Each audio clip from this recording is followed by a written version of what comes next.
All right, it's just one of those podcasts. It is. Well, you're going to talk about Endgame. Yeah, well, yeah, and spoilers, first of all, like lots of spoilers. Spoiling Endgame is what we're going to do. Yes. Yeah, not like those assholes online that just went and posted spoilers. Yeah, we're going to everywhere. let you know, like, right off the hand, it's spoilers. Yeah. Spoilers. So, like, click away if you don't want spoilers. I got spoiled before we saw the movie. I know, dude. I hate people like that. Yeah, I saw some footage. I've had a lot of hate today. I just hate people today. It's been bad. Yeah. I don't get people that just ran out there and felt the need to, like, kill it for people. Like, what I know, the heck? right? Like, what? Like why? Just why? Yeah, I just don't understand. like, what enjoyment do you get out of that? Like, honestly, I don't get it. It's because they have no enjoyment in their lives and they're miserable and they just want people to be as miserable as they are. I guess. And that's the only way they can get satisfaction is just knowing that somebody else is upset. But if you're that miserable, is ruining a movie for somebody going to make them that miserable? I mean, at the end of the day, yeah, it's just a movie, yada yada. But come on, man, like have some fun in your life, you know? All right. Yeah. Like these movies are fun. Like I don't like every Marvel movie, or I don't love every Marvel movie, but like these are like, especially the Avengers films, like they're event, like just fun, just going to the theater, going to a packed theater full of people that are full of energy, and you just like enjoy the experience, It's about the experience. Right. Yeah, which it's quite the experience, and one I don't think, at least with Endgame, one I don't think we'll ever have again. Yeah. For a long time, if ever. At least in my lifetime. I don't know whether I'll see that again. Dude, Endgame was like, it was the ability to craft like 20-some movies and come up with a resolution-ish for them. Like intertwining all of these different storylines, intertwining all of these different movies, making all the movies make sense within one another, wrapping it up with a nice tight little bow, giving characters perfect send-offs, and just like finishing this storyline, finishing this story arc while doing something as confusing and convoluted as time travel and all of this stuff, like, and packing it all into one film. It's just like absolutely incredible to pull off. Like, how do you write this? How do you direct this? How do you keep the actors on track as to where they are in what timeline, interacting with what CGI character at what point? Like, it's just like, how do you steer this ship and just make it happen? It boggles my mind because somebody would have had to have this plan a long time ago, and then like, as they did. Yeah, I mean, I feel like Endgame was just a freaking like miracle. I don't know how they managed it. Because, like, you had everything you just said going on and the anticipation from last year because we knew this movie is coming for a year, and it's a little hard not to get amped up for it. Yeah. So you get all of that happening. It's got to stick the landing. Yeah. And it did. I mean, yeah. Oh, yeah, it definitely did. So, like, Yeah. And Infinity War was a crazy movie. Infinity War was just like nonstop action, just fight after fight on this planet, that planet, Wakanda, wherever, just like crazy shit, right? So it's like, how do you top that? And like, I mean, I don't know if at this point, guys, I got to see Endgame a bunch more times because I'm sure I missed a lot of stuff just because there's so much going on. Right, yeah. So I don't know if I would say right now that I like it more than Infinity War, but what I will say is that like, this is not it's not Infinity War Part 2 in the sense that like it's not paced the same way as Infinity War. It's not about the same thing as Infinity War. Right. Like this is a completely different movie. Like it's not just like it's not the same thing again. It's not, they didn't try to do the same thing over again. They made a completely different film with mostly a completely different tone and completely different plot and everything. Like it's that. So it's not like they took Infinity War and split it into two. They made a movie and they made another. They filmed it at the same time, but like, dude, that was the other thing. They made two different movies. Right. They made two different movies and filmed it at the same time. Yeah. Like what? Like how? Like I don't mean, know. I know they filmed a lot of it at the same time, and then like late last year, towards the end, they were doing a few like pickups here and there, but still, they filmed a lot of this stuff together at some point. And like, so the very beginning of this movie, like the first maybe 20 minutes, is actually kind of like an epilogue to Infinity War. Like the prologue to this movie is really the epilogue of the last movie. Right. Because they kind of, well, it's spoilers, so fuck it. Like this is the last. This is last it. Like your last chance out of here. But So like, fuck it. So Thanos is living on his little planet, and he's comfortable and everything, and you see the Infinity Gauntlet like fucked up his arm, like he can't use it. He can't use his arm, and everything because of it, and he's just chilling. And the Avengers, the remaining Avengers, manage to find out who he is with help from Captain Marvel, who shows up, which was like they all just knew who she was. So I guess I needed to see that credit scene in Captain Marvel to know why all the Avengers know who she is. But right. But anyways, so she shows up and all of them go to Thanos and they realize that the Infinity Stones are gone because he used them. So they're no more. They poofed. And then Thor just fucking chops off his head, like kills him. Which I love that he's like, I went for the head this time, because of his big failure. Well, I mean, let's back up a little. Yeah, sorry, I'm getting excited. Let's back up a little. I know you're getting excited. Let's back up a little bit. One, we have like the really cold opening of Hawkeye out with his kids, shooting the bow, and then like he turns one direction, turns around, and you see the result of the snap, and he loses his entire family. Yeah, and then basically becomes John Wick with a bow. Right. And just starts to just kill anybody with like, he went after everybody in like the Mexican cartel and wiped all them out. And then like, he was just like, what's after the Mexican cartel? The Yakuza. And then he was just off to the Yakuza. Yeah, dude. Where's that movie? Dude, that's a movie I want to see. Yeah, that was dope. And that was cool because he wasn't in Infinity War. Right. He was one of the characters that wasn't in it. I mean, for the lack of a better term, he was retired. Yeah, he was retired. So they didn't want to get him. And this was a perfect way to like make him like pull him into action. His family gets dusted, and he's just like, whoa, wait, what? Yeah. He's got nothing to live for anymore. So he's just going around killing all the gang members and Yakuza, like all the evil people that are still left. Right. Because it's just like, fuck it. Like, why are all these people left if my family's gone? Which that could have been its own movie. Right, right. Of course. And then we kind of get a peer in on how Cap's doing. Cap's just sitting down with people. Well, that's even afterwards. Yeah, that's Hold on, right let's after back the up. Because time skip. okay, so we have that. See, this I gotta go see it again because there's just so much going on. Yeah. Because that was after the time jump. But right beforehand, it's interesting though because Tony they bring Tony back, don't they? Because Captain Marvel finds Tony in space, and she brings him back to Earth. Right, and so we get Hawkeye, and then we get spun out to the ship floating around with Iron Man. Yeah, who is kind of like, we're out of food, we're screwed, and Nebula is just kind of like trying to do her best to keep him alive, which is kind of awesomely weird. Yeah. And then that goes on, and then out of nowhere, Captain Marvel shows up, takes him down, and then there's this big clash between him and Cap. Right, yeah, because this is the first time they've seen each other since Civil War. Which I liked because he's going off on Cap about events that happened in Civil War and that he didn't do anything or didn't do enough and that we lost him, blah, blah, blah, blah. And Iron Man, for the most part, is not completely oblivious to what happened on Earth, but like... Yeah. Well, I like the line where he's like... Cap says something like, you fought with Thanos, yada, yada, and Iron Man's like, no, I didn't fight Thanos. Thanos threw a moon at me. He threw a planet at me, yeah. Yeah. Yeah.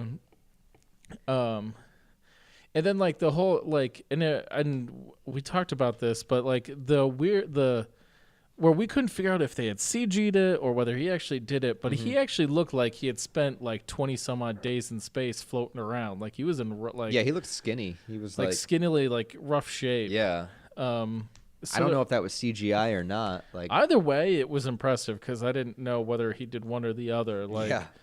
But I really like the conflict between him and Cap. Like it's over but not over. There's still that resentment there. There was still like the look, we needed you and you weren't there kind of attitude. Yeah. And then like the whole like him like just being like, look, you deal like So then that leads them off to like, how do we find Thanos? Like, we need to undo everything, right? Yeah, because they still think that like, okay, we can just, if the stones are there, they did this, so we can just use them to undo it. Right. So we just have to find where they are. This is the start of where I think good writing is starting, because at this point you're thinking they're going to go for round 2 in the first 10 minutes of the movie. Yeah. And you were like, okay, all right. And they do. And they do. They take. They go. Okay, now you can talk about how excited you were about them cutting off Thanos' head. Well, see, it was awesome because like, Thanos is super weakened from using the gauntlet, you know, and he's taken by surprise. And then this time Thor's not fucking around. Like he just, like they see that the stones are gone, and Thanos is like, I used them, so they're gone, you know. Right. And so Thor's just like sick of hearing them, and he cuts his head off right away. And I just love that, like, they kill Thanos in the first, 15 minutes of the movie, because that leads you to think that like, this whole movie is something else. Like, it could be something else. Like, they already killed Thanos. Like, instead of thinking the whole plot of this movie is going to be defeat Thanos, they just kill Thanos right away. Right, they kill, and take that away from you. And so you're like, right. What? And then that's about the time where they tell you that, like, because the reason they track him to that planet is because they have like a similar explosion compared to the one where he snapped his fingers, and what he tells him is he destroyed the stones, and so like that just pisses Thor off. He's just like, so he goes, I aimed for the head this time, or something like that. Yeah. So, and it's interesting. They did all that in like the first 10-15 minutes of the movie, and then the rest of the movie it's set up for like the next like hour and a half, 2 hours is them trying to figure out how to repair everything and having to try to fix it. Which then leads into, Yeah, so this is how this movie is different than Infinity War, is that like, so after that prologue, pretty much the next 2 hours of this movie are just the characters like trying to figure out how to do something about this, or just like living with it.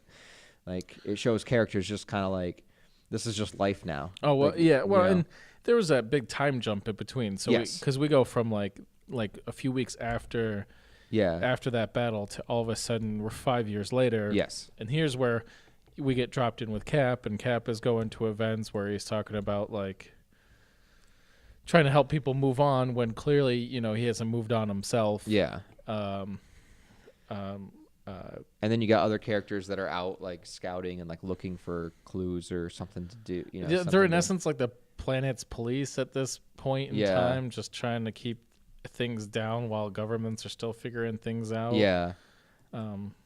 So all that's going on, and then fucking a mouse decides to walk over the shrink panel thing. As you said, an entire freaking movie is predicated on the fact that a mouse randomly walked over a panel and spit Ant-Man. Yeah, essentially.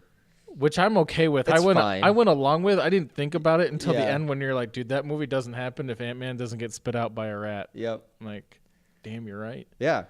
So then Ant-Man is free. And I should also say that like, this movie really depends on you seeing like almost every other movie in the MCU.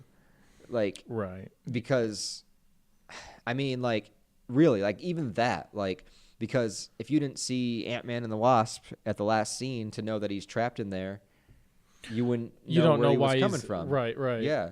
This movie, I think for some you could get away with it just being a lot of crap going on, but it only works well if you've seen everything else that came along with it beforehand. Yeah. And we're not, I mean everything. Like, it literally ties into like every movie. Yeah, and it goes back into, well, spoilers. Yeah, we're getting further. There. Yeah. Goes back even into other movies. So like there's very little places that we don't go. Yeah. I mean, we were trying to think about it last night because we saw this yesterday. If there was any places they didn't go, and for the life of us, we couldn't find a place where they didn't go. Not really. Yeah. Yeah. So then we get introduced to the idea of time travel, and we pretty much figured that time travel was going to be in the movie. Right. Well, I'm going to back you up again. Yeah. So we have Cap go into meetings to try to help people move on. Yeah. We have, why am I forgetting her name? Black Widow, Dark Widow, whatever the hell. Yeah. I can't remember her name. Anyway, she's kind of like playing Director Fury role right now. Yeah. Kind of like trying to keep things, trying to be. I think she's trying to find purpose. She lost her family, which was the Avengers, and now she's trying to find purpose. Tony's got a kid. Oh yeah. Yeah. That he's just living on the lake with, and with Pepper Potts, living on a ranch somewhere, and just enjoying life. Which is the first hint at other things that are coming later in the movie. Yeah, is kids running around with an Iron Man helmet. Yes. And then we touched on the other ones. This is the point where you learn that like Hawkeye is like out just slaying things in Mexico. Yeah. In that territory. We've got War Machine, who's just trying to keep track of them and everything else that's going on in the world, and talking to all these governments. And same thing with anybody. Captain Marvel is like, you guys realize that like all of this stuff has happened on other planets, so I'm just gonna go handle that if you guys can handle Earth. Right. And Rocket's doing the same thing pretty much in other territories. So like they are kind of just trying to help the universe recover. Yeah. And this is still 5 years later. After this has all happened. Yeah. So like they give us a little peek into the ramifications of like 5 years worth of time. Then we see the Ant-Man jump. He comes out. He's learning that like, there's like a memorial to the vanished. He goes back and finds his kid. Like he's slowly learning all of this shit. So, all right, that's where I'm at. And he's on it because everyone thinks he's dead. Because obviously. Right. Yeah, he's on it because everybody thought he was gone. He really managed to survive because he was. He either managed to survive because he wasn't one of the chosen ones, or he was just happened to be so small and not in the same. Yeah. Whoa, not in the same. Careful over there. Yeah, I know, man. Ooh. Don't die. Try not to. He's not even in the same realm, basically. Yeah. So with Ant-Man comes the time travel dynamics, because for him, he wasn't gone for 5 years. He was gone for like 5 minutes. Are we gonna? No, we're not there yet. Not there yet. Okay. Oh God. Keep going. Okay. Dude, I'm so excited to talk about Thor. I was just like, did we get Thor scene it? No, not yet. Not yet. Okay. We could talk about Thor. I mean, well, no, but it leads. We get to time travel. Yeah. Ant-Man comes back, and he ends up going where Cap and Widow are talking, and they're like, "Hold on, you're supposed to be dead or not here," and they're going off about, and this is where the introduction of time travel. Like he's like, time travel. And he's like, because I can't figure out how to navigate it, but if we could figure it out, then we could potentially go back in time and stop this from happening. And like whenever you introduce time travel into a movie, like the laws of time travel, I mean, don't actually exist. So like it's all movie logic, right? So, and what I love about that is they spent time going over movie logic time travel too. Yeah. Amongst everything else they've got going on, they were like, by the way, we're going to explain how time travel is going to work in the Marvelverse. Yeah. So here we go. And I don't know if I fully grasp it, to be honest, but it's essentially because they explain it to where like if you go into the past, then the past is the present, so it's not going to disrupt the future. I don't know. I don't fully get it, but it's basically that like you're here in the now. If you go all the way back, that is now your present, even though it's the past. It's now your present. Yeah, is basically all that was saying. Right, but you could still like get an object and bring it because they want to go back and get the stones. The time heist. Yeah, it's a time heist. They want to go back and steal the stones and bring them to the present, and then use them to bring people back. Whatever, you go on board with it, and it's fine. Well, it makes it look like they know what they're talking about because they go and talk to the Ancient One, who's got the time stone. Yeah. And by this time, we've been introduced to Smart Hulk. Right. Yeah. Who like is one of my I freaking love that. Like, there's a scene in the diner where he's like talking to them, and then he's just like the kids come over and he's like taking pictures. Yeah. And you're like, what the heck? Yeah. Man? And Ant-Man's like, "You want a picture with me? I'm Ant-Man." And they're like, nah. No. And then Hulk's like, "Oh yeah, take a picture." And he's like, gets embarrassed. He's like, "No, I don't want this fucking picture." Yeah. Because that's about the time. So we get Man, him. we keep skipping stuff because that was they did That's that. okay. We don't need to go in order. But anyways, we meet Hulk, Right. and then we go to get Thor. Right. Right. But the only reason we get introduced to Hulk is because they did try to go back to Tony. It was just like, we need your help to travel through time. Yeah, and he's like, And nah. he's just like, no, dude, Nah. I have a family now. I've Yeah. got everything I wanted. I got a daughter. I'm not doing it. Then we meet Hulk, and then Hulk and Rocket go back. They go to New Asgard Yeah. to go get Thor. Yeah. and And Thor has for the last 5 years been in like a drunken depression playing Fortnite with Korg. and drinking, Yeah, drinking a lot. which I mean makes sense, dude. Yeah, I mean, he feels like he failed because he didn't kill Thanos. He didn't go for the head at first. If he had the opportunity to kill Thanos, He didn't kill Thanos. missed it, Right. and because of that, Thanos wiped out half the universe. That probably depressed me too. And that was right after Thanos had wiped out Asgard, as we Yeah. all the people on this ship. Right. Yeah. There's New Asgard, so it makes you believe that some survived, but Yeah. still the opening of Infinity War is like Thanos and everybody walking over dead Asgardians, Yeah. and Because I think it was off screen, but I think the director said or something because Valkyrie is alive. I think that they said that she escaped with a bunch of Asgardians from that attack. Oh, was it? Yeah. Okay. I think so. So there's a handful of them that are alive, I think. Right. I don't imagine But- they all ended up. I mean, Yeah. I imagine they tried to escape, and that's kind of how you can easily just write it away. Yeah. But yeah, so you get. And now I lost my train of thought where I was going with that. But Thor's anyway, playing Fortnite, and Thor's playing right. and I put Fortnite in Phil Got Killed 2, the movie I made. So I'm just saying that I did Fortnite before the Avengers did. That's true. We did that. You did that last year Yep. too. You were way ahead of the time, dude. Yep.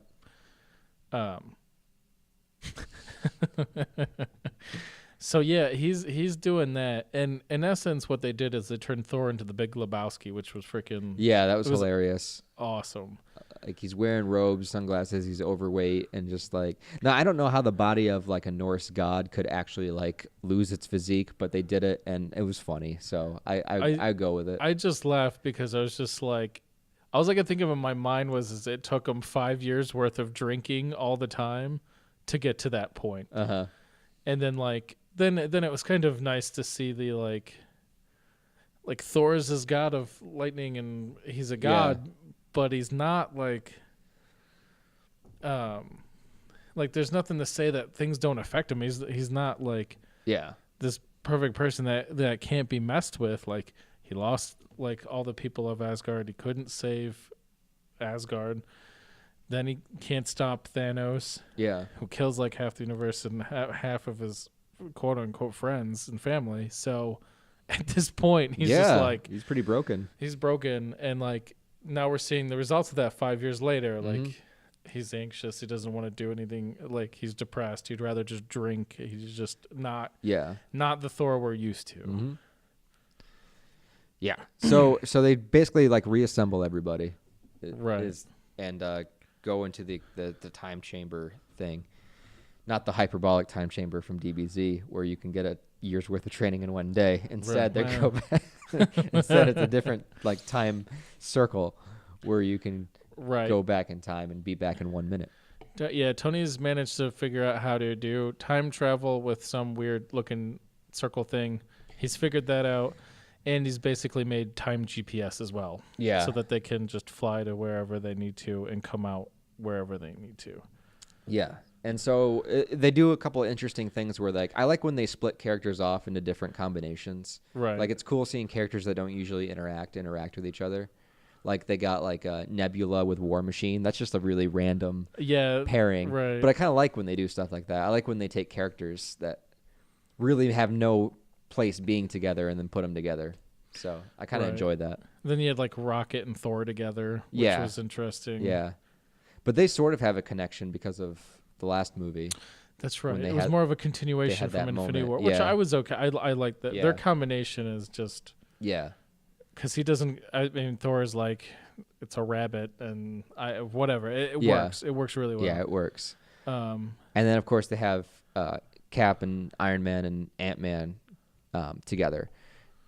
Cap and Iron Man together is a good pair because they need to like rekindle their friendship and everything because of everything that happened. So that was they were all good choices. They were all good choices. And then Hulk comes in, but he's on his own basically. Yeah, well, unless you get really out there and you're like, well, technically it's Banner and the Hulk. Yeah, so, yeah. You know, blah, blah, blah. So they decided to go to these different points in time to get the. How is that scene where he's just stones. he's just like, all right, I'll get angry. And he's just like, Oh yeah, bro,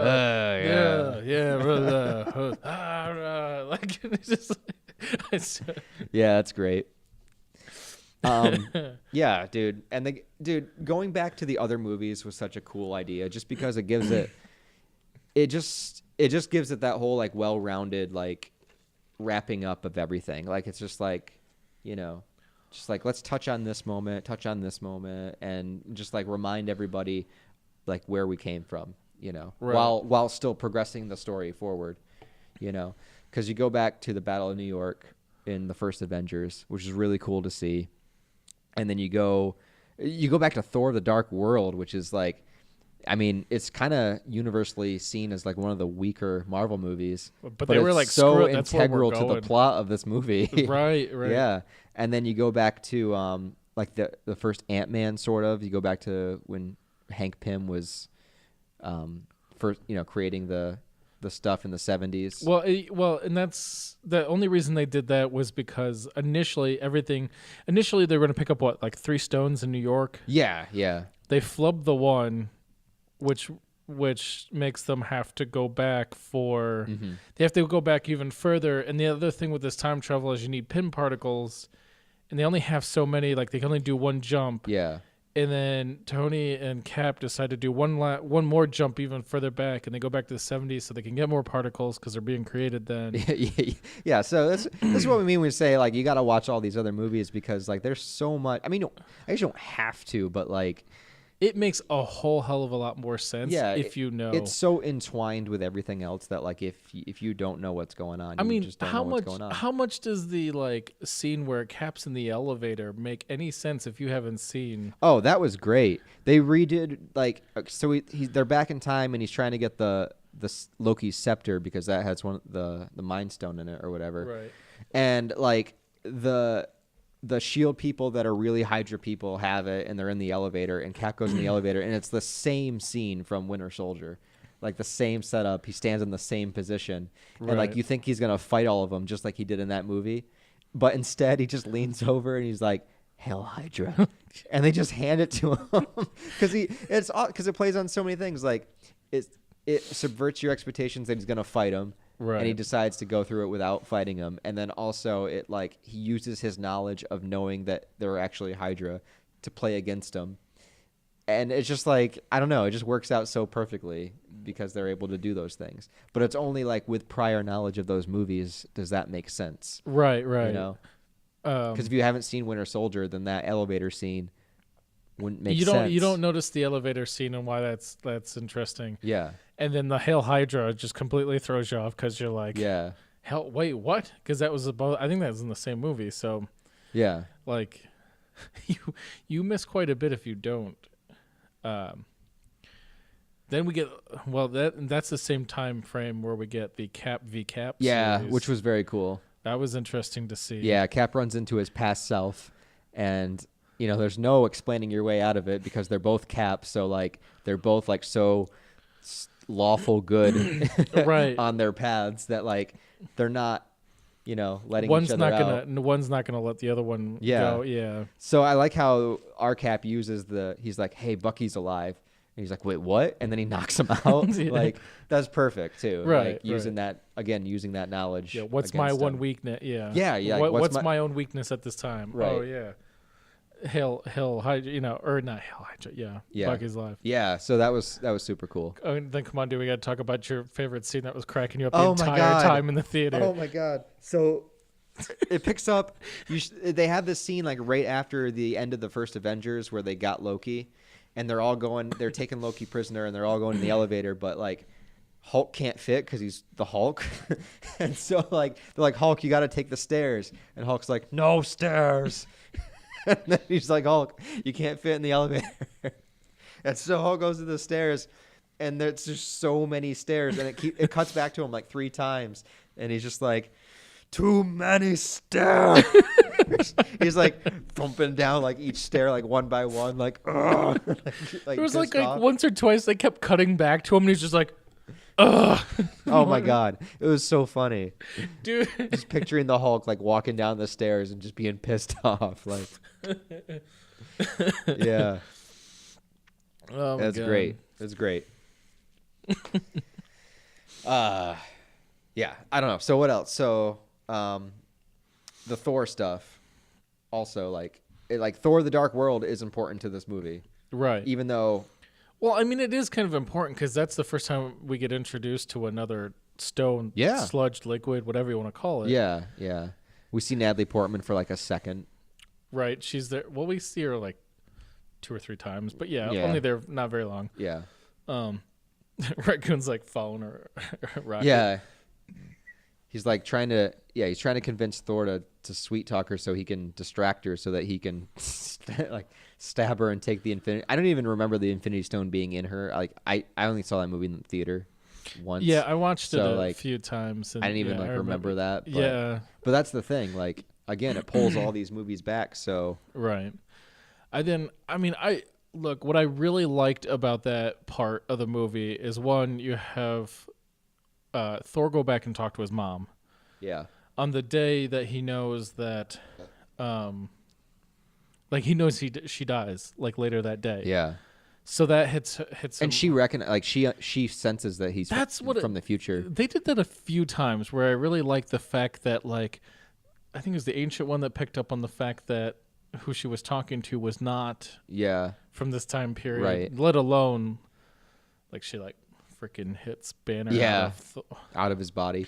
But what I like, there was a few parts where I liked about that was, I'm bouncing back to the Thor. He's like talking to his mom, trying to process everything that's happened, and trying to go through everything, and then. She kind of gives him like a pep talk and like, look, the future's the future. You can't, the past is the past. You can't stop at my future, blah, blah, blah. But then like right before they go, because he's lost the Myers on, like I got destroyed in Thor Ragnarok. Like he like puts his hand out and brings the hammer back in. And there's that moment where he's just like, I'm still worthy. Right. Yeah. Which like, it's hitting me differently today because you're just like, he needed that. He needed to know that like 5 years later, even with everything that's happened, he's still worthy to wield the hammer, which sets up a dope ass scene later. Yeah, right. But like, it also means that he's got a weapon for what may come. And that's a good point because that's how this movie is different than Infinity War. Is because this movie really focuses on each character's like really how they're dealing with their life, how they're dealing with the last 5 years and everything that's to come, Right. It's not like Infinity War was the war. This movie is like the aftermath. And like this is such a more character driven movie than Infinity War was. And to that point also, when Iron Man meets his dad in the 70s. That's right, yeah. And his dad, it's like right before Tony's about to be born. And he's like literally giving his fatherly advice, before, because he has a daughter now. Tony does. So it's like an older Tony is giving a younger version of his father advice about being a father. And it's just, I don't know. It was really, really, I really liked that moment. I thought it was really emotional and done very well. Yeah, it was done extremely well. See, dude, we had a line that we're gonna try to follow, and we're jumping all over the. No, we're still in the time travel stuff. It counts. All right, fair enough. So there's that, and then there's the Nebula and War Machine are getting the Power Stone that was shown in the first Guardians of the Galaxy. Right. And it shows Star-Lord again where he's dancing like the beginning of the movie.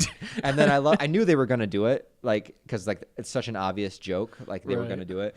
They cut to where he's listening to headphones and you don't hear the music and you just see him dancing like to himself. And singing. Yeah. Yeah. And they're just looking at him like this idiot gets the Power Stone. Like really?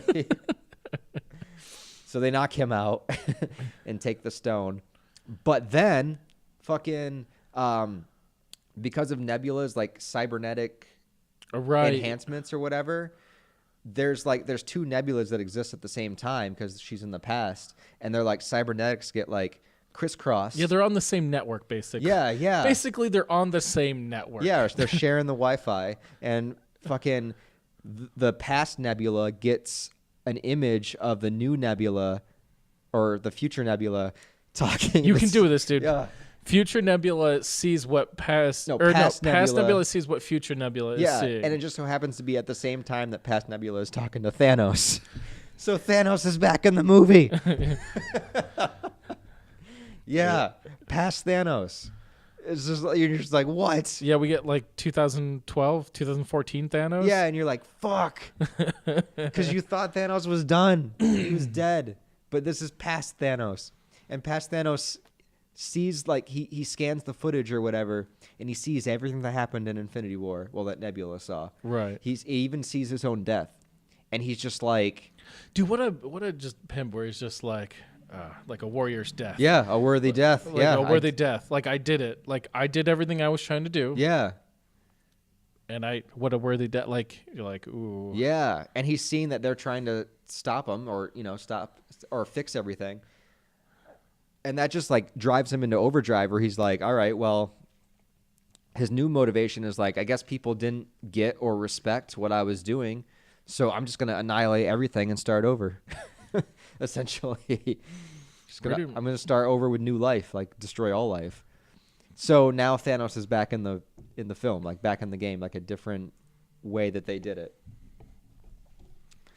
Getting text messages from our D&D group. Yeah, I know. I see it going. It's going off on my wrist like every like second. Yeah. And I thought that was awesome that they did that. Because they could have threw a new villain in, but it really had to be Thanos at the end of the day. Right. They needed to end this. Well, and it wasn't even like he was the biggest villain in the movie. The biggest villain in this movie was time. Yeah, because Thanos has his role to play, but it's not like Infinity War where they're fighting Thanos through the whole movie. Thanos kind of comes into it in the second act, works his puppet strings, and then there's the battle in the third act. Right. So, which what I also liked about that scene was all right, guys. I know, right?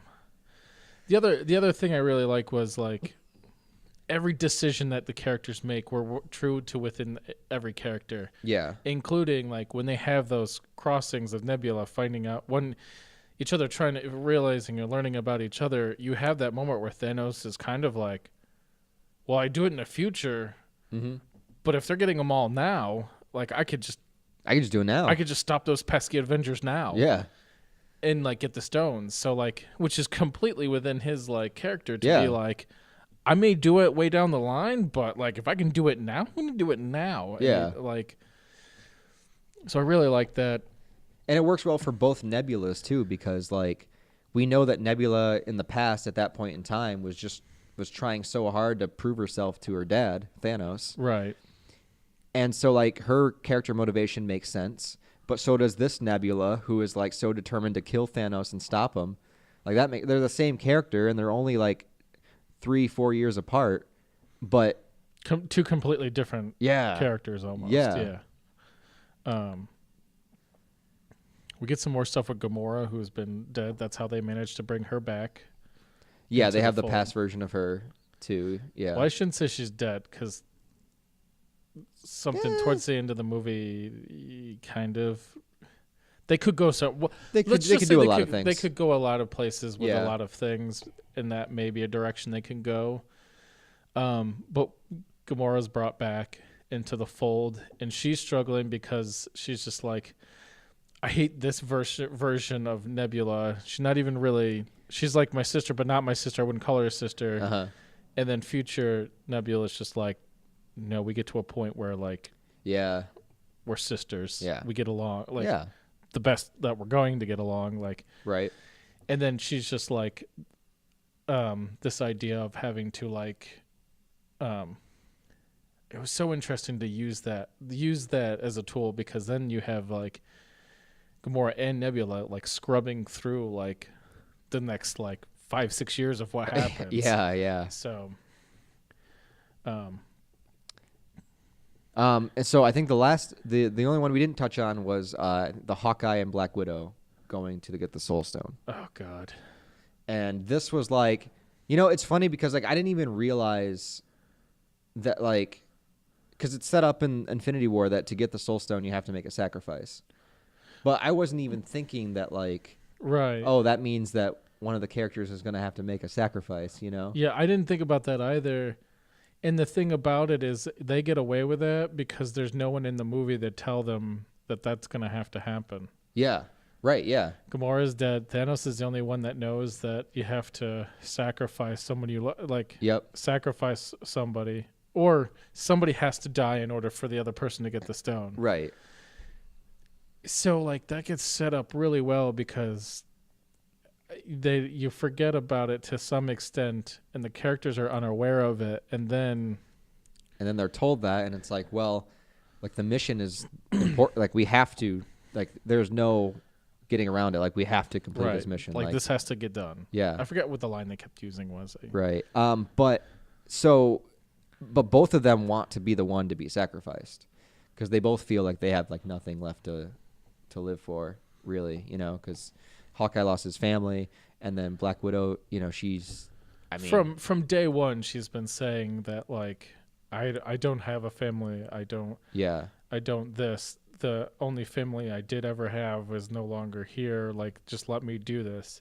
I think that's other interesting, and it kind of gets thrown away in the chaos of things during that time. But Red Skull completely just outs who her father is to her. Yeah, yeah. And she's like, he's like, did you even know your father? And she goes, no, not until now. Like, so there's like all of that hitting on her at the same time. So like, but ultimately, they both try to do the sacrifice. Neither one sacrifices each other. They both do it willingly, but Black Widow is the one to ultimately fall. And they did that really well because like you think it's one person, then it switches back and forth like 2 or 3 times, and then finally like she ends up being the one to go. Yeah. And she's gone. Yeah. So. I would say like she's actually dead. Like, yeah, that's I'm sure if they wanted to bring her back, they could figure out a way, yada yada. They could, but it felt pretty permanent. Yeah. And I think it was, it didn't hit me then that she was gone, because that was about the same time where they were getting the stones together. So there wasn't, everything was still possible. Nothing wasn't really impossible. Yeah. So it kind of more hit towards the end of the movie. But yeah, no, I think it was really well done. I thought that scene was really well done. I would just like to point out that this entire pacing during this section of the movie, I thought was paced rather nicely. There is a lot of like explaining and exposition in this. However, there's a lot of stuff going on as well, and I think it works really well and paced really well, especially because it balances out the end of that movie really well, because it goes from like a nice steady pace to all of a sudden it was just like and then that just hits a button and the movie just gets just like over the top crazy. It does. It really does. So we're basically at the point where everyone comes back to present day. Right. And Iron Man just makes a Infinity Gauntlet. Well, and the biggest thing here is we have the Nebula swap. Yeah. Which I loved was in essence just like let me just put a thing on my head. Put this yellow thing on my head and they'll never suspect a thing, which they didn't. They didn't, yeah. So then they get back to one of my favorite things, which was in essence like Thanos had to have this giant gauntlet poured at this like specialized like foundry, and Iron Man was just like, I'm gonna put it in an Iron Man glove. And that's what I'm gonna do. So they basically they're just doing the snap again to bring everybody back. So I guess basically like whatever you think of when you do the snap is what happens. Right. That's how that works. That's how I'm feeling. That's the mechanic that worked. It's not going to work every time, because after the snap towards the end, we learn that like we're gonna just have to get into the snap. Like when Hulk does the snap. Yeah. Because they figure, and Hulk even points it out himself. He's just like, look, I'm the only one even close enough strong as Thanos is.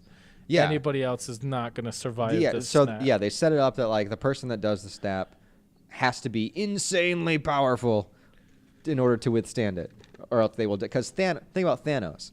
Think about how many people fought Thanos and didn't stand a chance at all, and the snap like destroyed his arm. You know? So if a normal human did it, human character, they're dead. You know? So they set that up really well. Right. And even Hulk, when Hulk did it too, like even Hulk is damaged. Right. And he might be damaged for the future films. Yeah. We don't even know. Right.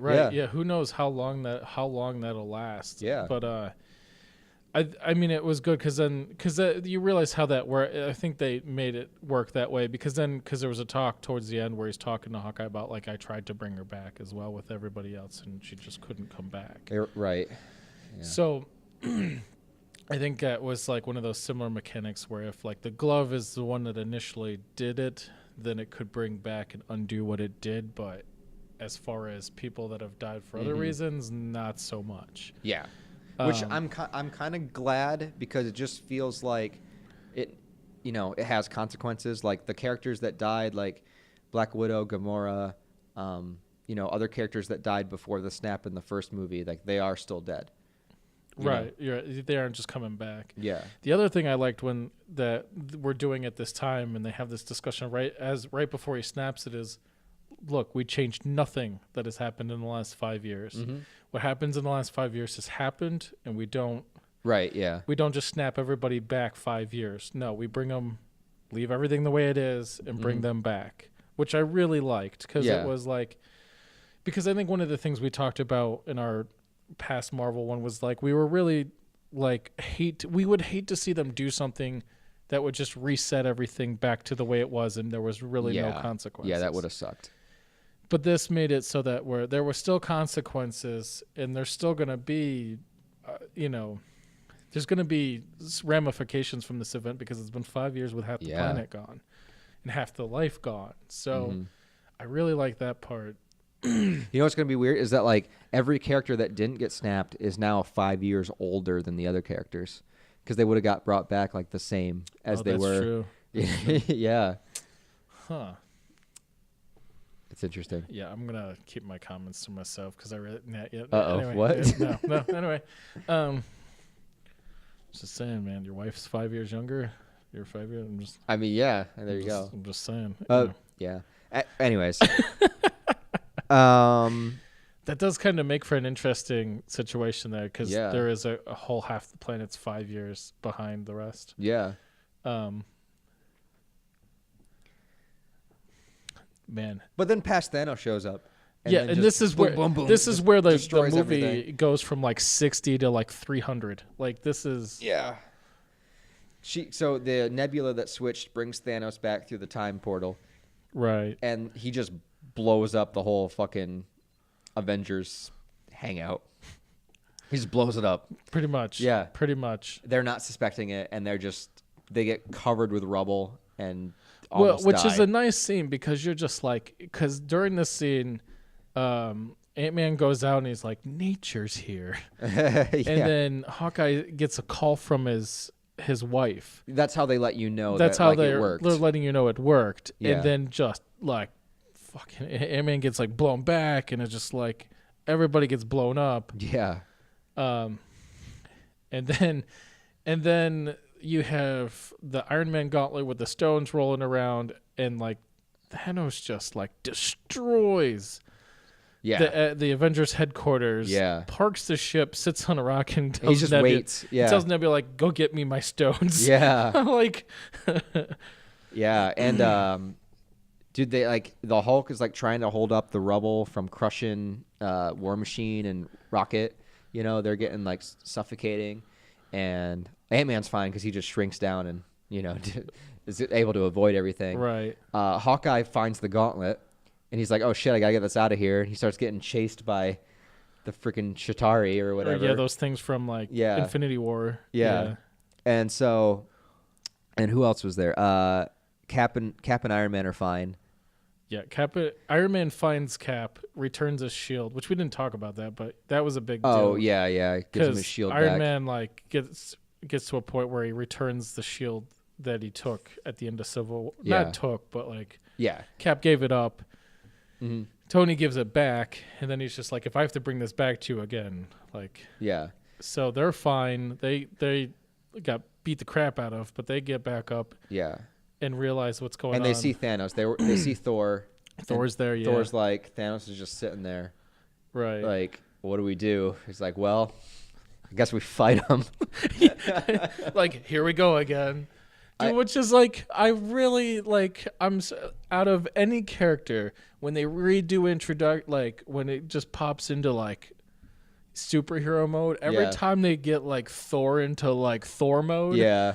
Every time it's so well done. Yeah. Like, those are like, that's why like the original Thor is like a guilty pleasure, and it's really only for like the last 40 minutes of that movie where he proves that he's worthy for the Mahjong. It like flies in and just like.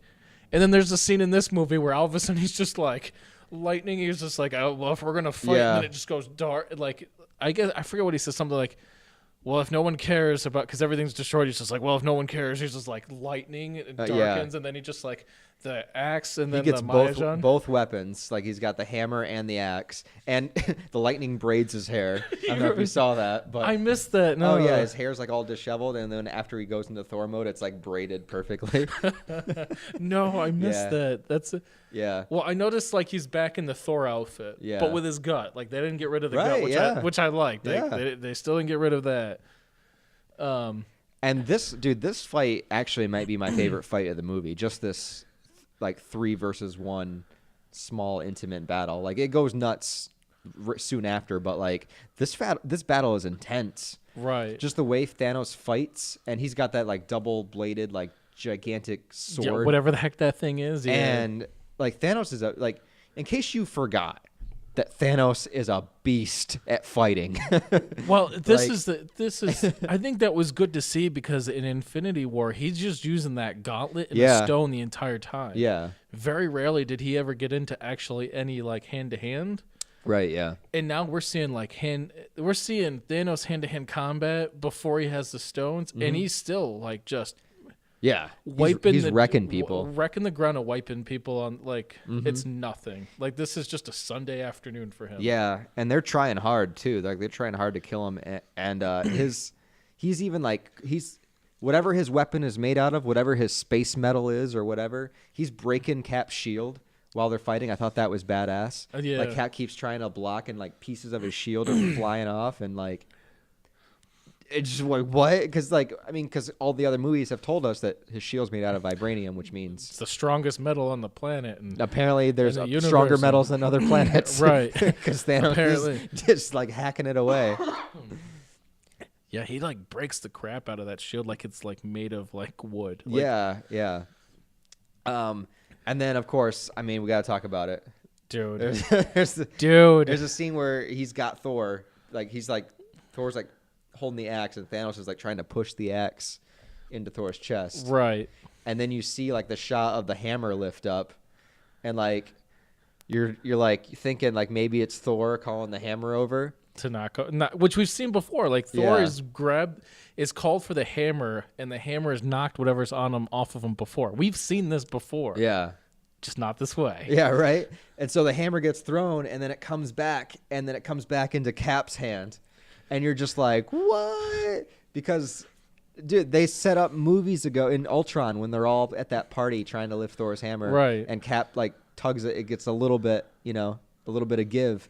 So you that, like, Cap is worthy in his own way, or, like, is going to be. And then, like, they pay it off in this movie. Right. I know there's a lot of people that are going to complain that he already tried to lift it and he couldn't in Ultron. It wasn't time yet. It wasn't time yet. But people are stupid. Because my thing is my argument for that is going to be he didn't have the hammer half of Thor. He had to show that he was worthy for it. Yeah. What it showed us in Ultron is like he was on the right path, but he quite wasn't ready yet. He was almost there. Yeah. And then with everything that happened, he finally showed that he was worthy enough to wield the hammer. Yeah. and he wield it diddy, dude, because like Yeah, like he's not just using it; he's like calling lightning for it. Like, dude, that would I would have been like okay with just like Cap the is Thor, you know? the hammer pullback and Yeah. like him catching the hammer, and then because that got a cheer in our theater, yeah, and then you were just like, your mind's just like, no, what the. And then that's about the time where he raises the hammer and it gets darker and lightning shows up and you're like, what? yeah, it was crazy. It was crazy. I mean, that was such a good call to do that. And then there in was this just movie. like a good 30 seconds of him just wrecking Thanos with a hammer. Yeah, dude. yeah. They all have their moment. Like there's the moments where like Thor's beating up on Thanos a bit, but then Thanos beats him back, and then Cap's got something in there, and then like it's such a good fight. Like it wasn't it's- one-sided by any means. yeah, It was like really well balanced. It's so well, yeah. It was well shot and everything. Like it was a great fight. And then Thanos is like, he calls his like fucking spaceship army, you know. Which did they come out of the time portal or is that the army? Yeah, they must have because it had his minions like that creepy dude that was like the skinny creepy dude. and- I think that from also, Infinity War. that also must have come through the vortex. Yeah. Because even though, yeah, I'm not quite 100% sure how all of them managed to get there. Yeah. But it happens. So It happens. Yeah. But yeah, so it happens. So he's got this whole army. His whole everything's there. His whole fortress, you know, everybody is there, invading Earth and whatnot. And Which there's this dope scene where it's just, you see like Thanos' army and Thanos and then just Cap standing there. yeah, oh yeah, that was a good With just like, That was a it's good shot. It's just because like everybody else is in rough shape. And then like Cap's the only one that's managed to get back up. And he's just standing there like retugs his shield and like, let's do this, dude. Yeah. Round 2. Yeah. Don't care. And then like, and it's just him standing in front of all these dudes. Yeah, which is nuts. But then you knew because they told you earlier that hey, the snap to bring people back worked. It worked. Well, we know it worked. So we were waiting for, you know, all these other characters to show up, right? Right. And then you see the Doctor Strange portal, you know, open, and then you get, I think Black Panther walks out first. Yeah, Black Panther crew walks out. And then you just see like everybody start to come. There's like multiple portals. Like, all the magic users are all there. There's Wong, you know, and all the other ones. So they're all creating portals for all these characters to walk out. And like everybody shows up. You got Spider-Man and Black Panther and Scarlet Witch and you know, all the Asgardians are there all the too. Asgardians, the Wakandans, like every army, every fighter from like every movie starts coming out of portals. yeah, Pretty much. Well, and then you have what's her name on the freaking flying horse? oh yeah, Valkyrie, which I was just like, where'd you get the flying horse? yeah, But I was like, I don't care. This is ridiculous. yeah, yeah, and then it's just like full on. Dude, but can we talk about, they never said it in every other movie, 20 some odd movie build up final arc. Oh yeah, In the last 40 minutes we finally get the words Avengers Assemble. Yep. Yeah. Like holy crap. I'm Yep. welling up thinking about it, man. It's so dope. Yeah. Yeah. They finally used the iconic And what I phrase. like, yeah. And then what I like too is you get that final like, then you get him. Cap says Avengers Assemble, and then you see everybody, even people like Pepper Potts is in a freaking Iron Man suit, Yeah. which you weren't expect. I wasn't. I knew it. Well, just because they foreshadowed it in the beginning, where well, they foreshadowed he it made her pretty a hard. helmet. Yeah. So like I assumed that was coming because of that. But it's still, when it happens though, you're like, oh, there she is in an Iron Man suit. Yeah. Well, but see, she's hated it before, and it would be typical for Tony to make it because that's what Tony does. yeah. So I didn't think anything of it, and then like she shows up in the end along with everybody else. Yeah. And then he says Avengers Assemble.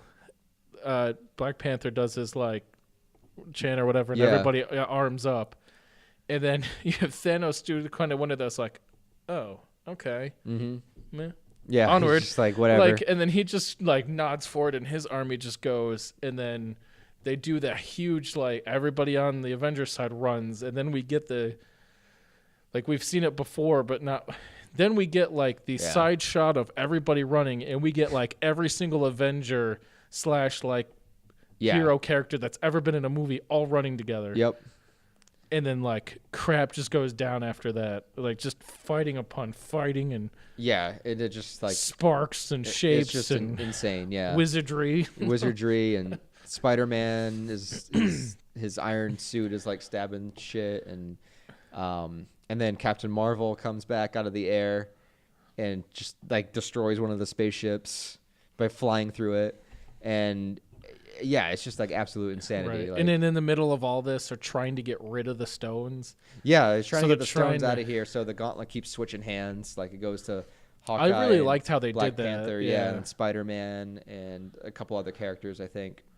And But then you get like because then when it's starting to not look so good, like Spider-Man's trying to hold on to this gauntlet, like all of a sudden because by this point Thanos, in trying to get the glove, is firing down on his own army. oh yeah, he doesn't And care. everybody He's else, just like, screw which it. was another cool scene, because then you see all the like, I really like Doctor Strange. Like, 'cause Yeah, then you see yeah. all them like put up like shields and crap. Yeah. And then like all of a sudden you just see all the ships like start firing at this random thing in the sky, and they don't know what it is. And then you see like Captain Marvel just come like a freaking bullet and just like wreck the ship. Yep. We talked about this before, but I really liked how they could have very easily made this the Captain Marvel show. That would have sucked. Not because not against anything against Captain Marvel, but it's just because this movie's not about her. You know, it's about really the core team, right? So like the original team, I guess I should say. Yeah. Well, I mean, I'm just saying they could have like her power. They could have very easily made it so that she could just fix everything, and they didn't. She wasn't there for most of the battle because presumably she's off so far away that like, who knows how long it's going to take her to get back to when all of this is happening. Right. And then she gets back, blows up the ship like by herself. Yeah.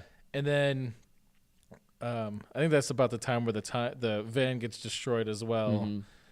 And she does fight Thanos a little bit, and I kind of like how they were kind of like evenly matched a bit.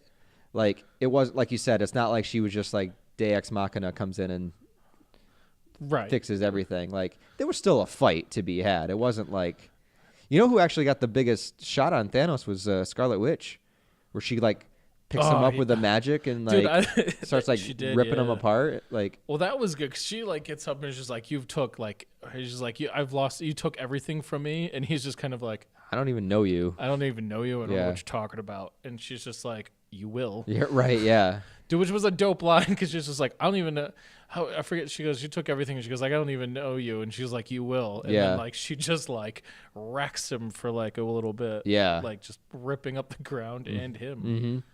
Well, yeah, because she picks him up and then just starts tearing the armor, like tearing him like limb to limb in basically armor. Yeah, he's like stuck there like in the air like yeah. So she did kind of get the biggest like punch in on Thanos, Thanos, essentially basically.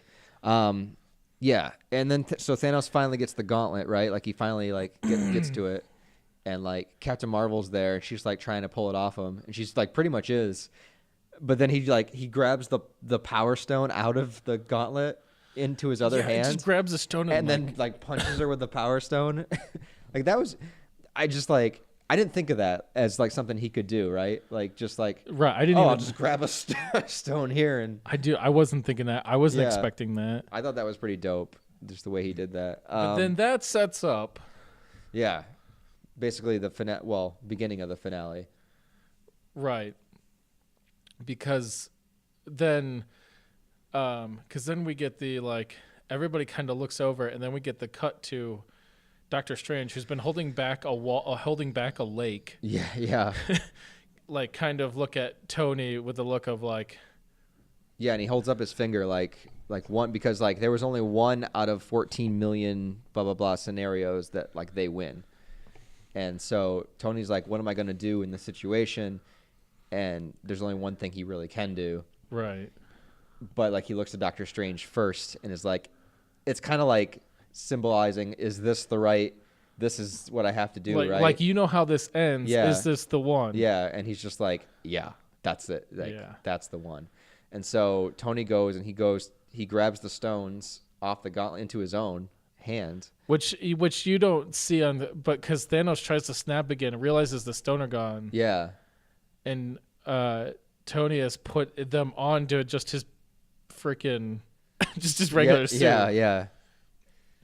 And then he snaps. He's like Iron Man. Dude, which is one of the most like cliche cheesy lines, but it works. But so it brings well. it back to the first movie. Right. It like wraps it all like it in references like the end of the first Iron Man. You know, he like announces it and he does it again. Right. And basically he snaps like all of Thanos's everything to do with Thanos away, including Thanos himself. Which I kind of liked because you just see Thanos' people disappear initially, and then you just kind of see Thanos walk over, sit down on a rock, and just be like, just this like look of like, damn, Yeah, like, I lost, and then him just like disappear. Yeah, like, that's yeah, dude, it's crazy, so dope, so dope. Yeah, I mean that's so Iron Man, because of doing that, it was set up earlier that if a human did it, they wouldn't be able to survive. Right. And he doesn't. No. He can't. Yeah. He sacrifices himself to save the universe. And so here's like a legitimate character death that like he's not coming back. No. You know, this is. And then I really liked like Potts going over and be like, "It's okay. We'll be okay." Uh-huh. And then like it's okay. You can go now. Uh-huh. Basically, and like that was it. Yeah. Yeah. And they have a funeral for him, and all the characters are there. Even the kid from Iron Man 3 that I forgot about. Yeah. Yep. Yeah. And yeah, so basically they essentially, so Tony's dead. Right. And then they retire Captain America. Yeah, because he's got to go. They have all the stones together. He takes the hammer and the stones, and they're like, "We'll meet you here back in 5 minutes." Yeah, put them back in their right place and time. And which I was watching another review. I'll be honest, watching another review on this. Mm-hmm. But how awkward is the Soul Stone encounter going to be? Because he's going to go back to return the Soul Stone to that planet, and Red Skull's floating there. Oh yeah. Like that. Well, I guess it's not like Skull can do anything to him. You know, if he's just a floaty ghost. But you're right. I just somebody pointed that out online, That's and an I awkward laughed interaction. because it was just like, how weird do you think that return was going to be? Yeah. So I thought that was funny. But anyway, so yeah, Cap goes back. And he returns in 5 minutes, but not how everybody expected him to. Yeah. So he decides that after returning everything, that he was going to go back to whenever it was. Does he go all the way back to the 40s, or goes to the 70s, 40s, 50s? I don't know. I think he goes 70s. Back to the 40s. It makes it seem like he goes back to the... Yeah. And he Although basically... we see in the 70s that she's like the director of... Yeah. That's why I couldn't remember if he goes back to see her then, or if he goes back all the way. I don't know. I would imagine he goes back to 70s, because that's when they went back to... Who knows? Yeah. I don't know. Well, he would have had to go back to the 70s to return the stones at that moment in time. Right. Yes. So it would have made just sense for him to stick around then. Mm-hmm. That's what I'm going to go with. Yeah. I'd say 70s, because he would have had to go back to that time period and return the stones anyway. Yeah, that makes sense. So... Yeah, so he decides to like live out his days there, and you see him as an old man in present day, and it's just a way to retire the character. Like basically, Captain America, he's still alive, but he's an old man. He's the age he should be in this time, you know. Right. And then he decides to retire the shield and give it to Falcon. Yeah. So is he going to be the new Captain America? Are they going to make a Captain America movie and have him? Who knows? As the lead? They could. Yeah. I mean, it's been done before. This is nothing new. They've handed off the character before. Yeah. But... Well, they've done it in the comics. Right. This would be the first time. That's what I meant. Yeah. This would be the first time they do it in the movies. I think this is the first time they've done it with any character. Where they've kind of handed the mantle off. Yeah. So we get to see that they retire Cap. Then we kind of get a nice scene between Thor and Valkyrie where he's kind of handing over Oh Asgard to Valkyrie. yeah. So Thor now, he's on the ship with the Guardians. Yeah, which makes a lot of sense. I mean, a lot of sense. it just gets me excited because if I know that James Gunn is coming back for Guardians 3, if he's going to have Thor to work with now, that's going to be fantastic. Yeah. Dude, and they played so they played it so play off of each other so well that like I mean, look at how well Thor Ragnarok worked. Yeah. And that kind of will have this similar vibe to Guardians of the Galaxy has always had, so it's a brilliant move if that's the move they make. Yeah. That's a really good move. Do you think the next Guardians movie is going to be like tracking down Gamora, like figuring out like if not, they sure as heck foreshadowed the crap out of it. Yeah, but like what Gamora like are they looking for? See, this is where it's going to get confusing. Right. Because is the Gamora from the past still there? Is she still alive somewhere? She didn't get dusted with everybody. Right? My phone is doing weird things. Sorry, everybody. Because she was part of Thanos' army, but like... Right. I think the version of... Here's what I think.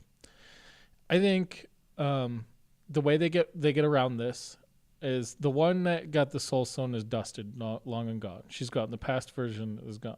Well... The one that was in love with Star-Lord is dead. Is dead, yes. What we did see during the huge fight, one, we didn't talk about Nebula killing herself. Yeah. I'm sure we didn't talk about a lot of things. Yeah, but there's so much. But during that scene, we kind of see a flip at the end of Gamora going like, this guy, this is... And you start to see her go from fighting alongside of her father to fighting alongside the future Nebula, who's the one that's been... who's no longer about her father and just trying to take down her father. So in my mind at that point, she's no longer a part of Thanos' army or minions. She's now on the side of good. So when Tony would have done the snap to get rid of Thanos' army and any of her followers, she would have been safe at that point because she would have had a change of heart and would have been on the other side, which means she would have survived the snap. But right, okay. But that doesn't explain why she wasn't around at the end of the post-fight and why Star-Lord's standing on a ship doing the searching. So, well, see, okay, so that version of Gamora probably would not want to be with the Guardians because she didn't have the situation that brought her in with them. Right. So there would be no reason for her to want to be there. But what I'm wondering is like, if I think the plot of Guardians 3 is going to involve the Guardians going to that Soul Stone planet in some way to try to retrieve like the original Gamora, like her soul. They might not be able to, like it might be like, she's dead. It's not going to happen. But I think that's going to be heavily involved with the plot of Guardians 3. I think it's going to be Quill wanting to get his Gamora back and then dealing with the fact that he's not going to be able to. But there is this new Gamora, which is kind of like a wild card in the mix. That's my theory. All right, that I would accept. That would make sense because that would be you could do both. Yeah. Because then you have the new Gamora who's like old new Gamora. Who's like doesn't have the history, but then you have Star-Lord trying to pine for a Gamora that's no longer there. Yeah. And can't be there. The only thing I would hate to see is if they use that mechanic and it works, because then that would be an easy mechanic to get Black Widow back. Right, yeah. It's just why I don't want that to be the case. Yeah. But, that if they make it so that they can't be retrieved, then that would work. Work really well then. I just have a feeling that we're not done with that planet yet. I just have a feeling that, like, knowing Star-Lord's character and, like, how he was in the first movie when he found out she was dead, like, I feel like he's going to do...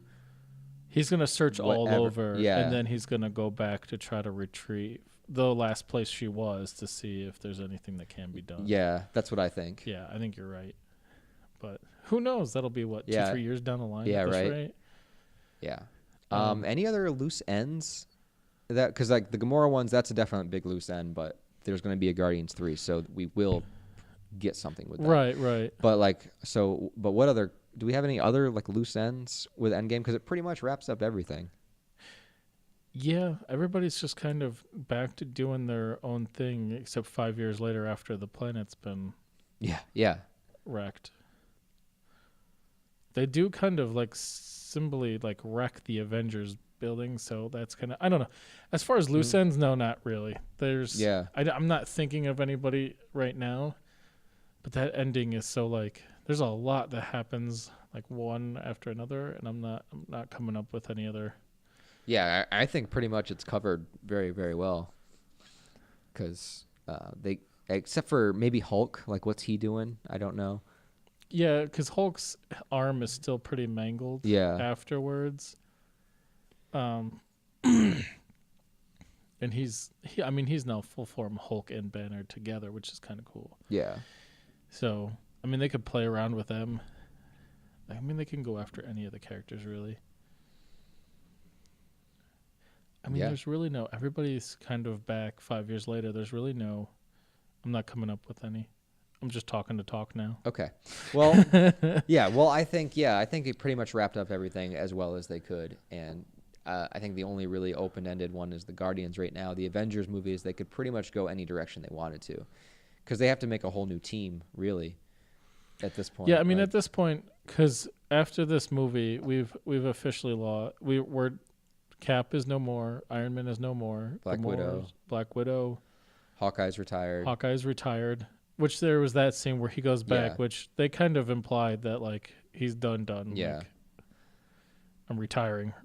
Yeah. And Thor's with the Guardians, so. Thor's with the Guardians. So they're all pretty. So Hulk's the only one that's like still around. Right. Of the OGs. Of the originals, yeah. Yeah. And so what I think they're gonna do like a couple more solo movies or whatever. They're gonna probably pull out new characters that we haven't seen before, and have them get their own movie. You know, do like a slow build like they did before. Like it's gonna be new characters. I mean, obviously there's another Spider-Man movie coming. Yeah, that's what, June? I think sometime in the summer. But they'll probably do another Black Panther, another Captain Marvel. You know, they'll do like those, and then they'll do like a new Avengers or something like that down the line at some point, and it'll be a whole new team, I think. Yeah, it'll be interesting to see if we see any. Like, God, what kind of people are we? Like, we're not even 24 hours after we saw the Endgame, and we're already like, what's next? Like, well, I mean, I think it's Marvel's fault that we're thinking that, because they've always had something next. Right. They've always had something next. And it's next. not like they don't have anything next. They have Spider-Man. I mean, we tentatively know about Guardians 3 movie. Yeah. Because James Gunn is already... He's been brought back on recently. Yeah. I think they pushed back the dates on that, though. Rumored had it, like after Black Panther did what Black Panther did, that there was a second Black Panther coming. Which makes sense. Which makes all the sense in the world. But we don't have timetables. We don't know. Yeah. We don't know whether they're just going to be like individual movies from here on out, and there's going to be a connected universe. That's going to be the interesting one. Are we just going to get standalones after this? Or is it all still going to be connected? Like, we don't know yet. So yeah, I think it's going to be pretty much the same, except it's just going to deal with new characters now in the forefront. Like, well, and I think we may see a gap. I feel like we're going to get a gap for a while, because with the Fox buying Fox, we're going to see we ended this world. We now have the Fox character, Fox X-Men, Fox Marvel characters. Yeah. So let's hunker down here for a little bit and figure out round 2, and then they'll start again. Because they can go. I mean, now that they have all those characters, there's so many different places they can go as well. Yeah. So it'll be interesting to see where we end up. But we're not going to get another movie like this, probably for another decade. Like, this is... I don't even know. It really is the end game. I don't even know whether you get another movie like this in a decade. I mean, yeah. Like, we might, what movie... There's nothing out there that's going to... I mean, we watched a movie that ended like a 22 movie saga, basically. Yeah. No, nothing's going to touch that. And the fact that, like... And you can... I just... One, from the kind of movie it is, you'll never see it again, because of... It has to be such a unique movie. It's closing that many things. Yeah. And between that and then, like, it's wrecking in the box office, like scary wrecking in the box office. And even if Marvel does this again, but with new characters, like does like 20 more movies and builds up to a big thing again, it still won't be like this because this is the first time that they did it. Right. Like, this was the first. Yeah. They're always going to have that. This is going to be the first. Even if Marvel were to do it themselves, I don't think they could do what they did again. Yeah. Yeah. I just don't think I don't think it's possible to do what they did 2 times that well. Right. Yeah. They can probably do this, like it'll be good, but nowhere near what it is now. Yeah. So, I mean, it ought to be interesting. I mean, we'll see, I guess. Of course, dude, when the first Avengers came out, I thought, there's no way they'd be able to recapture that. And then they did Infinity War and Endgame, which topped it. So, yeah, that's true. I never say never when it comes to Marvel, I guess. I mean, I'll be interested to see if we see any announcements in the next few months. Yeah. I don't know when Disney's own celebration thing is, or if they decide to go back to Comic-Con, which they seem to have gotten away from in the last few years. Mm-hmm. But now that Endgame's over, they can kind of be like a little bit more like, we can talk about things again, because they were being really hush-hush for a while. And they got like TV shows and stuff like that coming. There's a lot of TV shows coming too, which is interesting because they kind of brilliantly set those up as well. Yeah. Because in one of the time travel sections, Loki actually gets away with the stone at New York, which in the Ancient One's theory of time, it just means there's an offshoot at that point, but it's still the same. Yeah. So they could have just offshooted that for the show. Yeah. That's how they could just like branch the show into the verse. So, well, it'll be its own time, its own thing. But dude, I'm not gonna have time to watch all these shows, man. I'm not either, dude. Yeah. First, you got to get the Disney streaming service when it comes out. Did you hear what the price may be? Yeah, it's gonna be super cheap. $6.99 or something like that. I'm screwed. Yeah, everyone's gonna get it. Yeah. Literally everyone. I'm already trying to think about what other service I'm gonna drop to pick that up at this point, because I can't be like hearing around. I only have Netflix, so I guess I could get it, but still. Dude, at one point, I pay for YouTube. I'm one of those people. So I have YouTube, Amazon, Netflix, and at one point I was paying for Funimation. Oh, yeah, I have Amazon. It's expensive. It's the way of the future, man. It's all going to be streaming. We did a whole episode on this. But, yeah, that's right, we did. All right, well. I'm just drawing on stuff. I think that's it, man. I think we've covered all the spoilers that there are. Yeah. I mean, I guess at this point, the only other thing to do is to try to find time to see it again. I mean, good luck until at least probably next week. I know. I think I'm going to go. Another friend of mine is asking me to go. So I'm going to go. I know at least I'm going to go again next weekend. Mm-hmm. I've been threatening my own self to go again this weekend, but trying to find a ticket has been like, it's been impossible to find a ticket. Like, I mean, yeah, if you didn't get your tickets early, then you were screwed this weekend.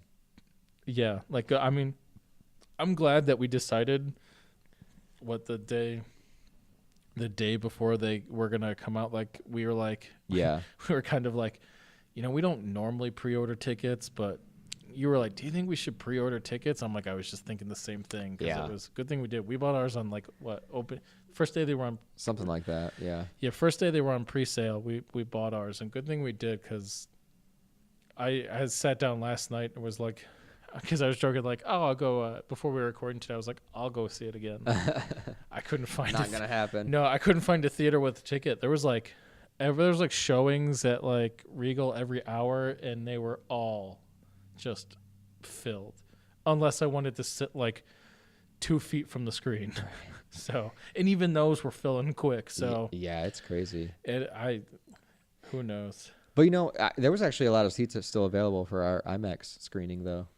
There was quite a few. I will say that. Yeah, there was quite a few seats left for that screening. But compared to when I've been there for other IMAX screenings, it was filled. I mean, it was still it was pretty filled, but like I was shocked. I was, if it was a full house, I wouldn't have been surprised. Right. But I mean, 3:00 on a Friday. It was a good call. Yeah, it was a good call that we went at that time. It was definitely a good call. Yeah, because 3:00 on the Friday, you're not quite. The kids aren't quite. Well, we saw how many people were coming in for that 7, 7 or 6 o'clock, whatever it was. Dude, that was bad. And I was like, thank God we came to the 3 I'm o'clock. pretty sure that 7 o'clock was probably sold out. We lucked out going at 3 because the 7 o'clock, we went out into the lobby, and at 7 o'clock there was like, oh God, there was what, like 5 lines all going from concessions out into the ticket area out front. Yeah, it was insane. And we were complaining earlier about the one line that went out into the lobby, and there was like 5 or 6. So yeah, and that didn't even include the non-concessions line that were getting their tickets to go in, or to standing in line to get their glass to get ready to go in, and that was like back out into the lobby, almost into the into the road. Yeah, it was like that was insane. It is crazy. I'll be very interested to see what we see at the end of this, because I like, for whatever reason, have like obsessively been like watching the box office, because I'm just like, just crazy what it, like, the movie has done. What did I look before we came here? It did 156 million so far, and that's not including today, which is Saturday. Yeah, it's history making. To break its own record, just think about this. To break its own record well, I shouldn't say its own record. What I mean by, well, Infinity War technically. To break the all-time like weekend record, all it has to do is average 50 million today and tomorrow. So yeah, it's in the can. There's like twice the amount of theaters like times going today and tomorrow, and they're like mainly sold out. This movie went from like Wednesday, when I was reading articles about the box office, going like, well, we don't know whether it'll make 300 million. And that's so like out there. Do you know what a movie would have to do that? Do you know how many tickets it would have to sell? And this is all the things that are going against it. Till like Friday night after we watched, I was reading, they were like, well, it may hit 300, and it's just a matter of like how far above 300 it's gonna go. Dude, I mean, I believe it. I mean, somehow these movies. I mean, I shouldn't say somehow. I mean, I understand it, but like these movies have just captured the minds of everyone. Like they've and it's become just not so here. huge. I mean, like it's become so cultural phenomenon. This is this generation's Star Wars is back, but this is this generation's Star Wars. This is what is going to be iconic and talked about, and like the nerd culture is going to revolve around until 30 years from now, and there's something else. This is what it is right now, is Marvel. Yeah, and I mean it's doing some like ridiculous things. Like it's not just breaking records here, it's breaking records everywhere. Yeah. Different countries, you name it, like it's breaking it. Like it's crazy. So I think we're going to see our first movie hit $1 billion in like under a week. I don't know how quickly the quickest movie to $1 billion was, but either way, I wonder if it will dethrone Avatar as the highest grossing film of all time. One can only hope, because I can't stand. Anyway, that's a whole nother podcast in its own. But okay, well, I guess we're wrapping up then. Yeah, pretty much. I mean, we've covered all that we're going to remember to cover. Yeah. And all the highlights we touched on box office. So I mean, I think that wraps up another episode. I think that's it. So yeah, go ahead and talk about Endgame in the comments, and we're creating a channel for this podcast. Right. So it'll be its own separate thing. So all the episodes will be all together on one channel, and it'll be a lot easier to navigate and get to and figure out. So look and for promote. it there. So yeah, so check it out there and subscribe. And then you'll see all the podcasts there, and then we could also do like other videos on there too, like we might just do like a random like, hey, we're at the movie, guys. We're doing a movie. Yes, dude, we're doing it. That's what we got to do. Yeah, dude, because we got so many good movies coming up, we could do it. That's true. But so all right, okay, man. Bye, everybody. Have a good week. See ya.